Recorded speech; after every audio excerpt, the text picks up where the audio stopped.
আজকে একটা নতুন কর্ম করতে যাচ্ছি, জানি না সফল হব কি না। এই শুয়ে দিয়েছি বিছনায়, এইটা পড়াবো, পরিয়ে দাঁড় করাবো, দেখা যাক কতটা কি পারি। এই একটা বাঁধলাম, এই পাটা সোজা কর, পাটা সোজা কর।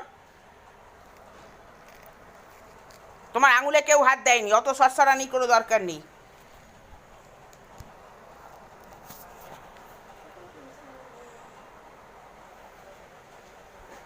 হাত দুটো পাশে রাখ।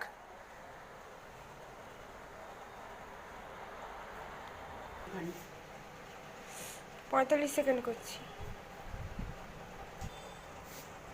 দাঁড়িয়ে থাক, সোজা মাথা তোল, মুখ তোল ওপর দিকে, পাখার দিকে তোল। আরো লম্বা, কতটা লম্বা হতে পারিস দেখি তুই। কত হাইট, কত হাইট? তুই তো আমার থেকেও লম্বা। 10 মিনিট থাকিস মাটিতে তো সব দেখেছে, দেখেছে বলেই বলেছে, পরিষ্কার দেখিয়ে দিল কিভাবে বসে থাকিস। আলুরা সোজা কর, মুখটা তোল।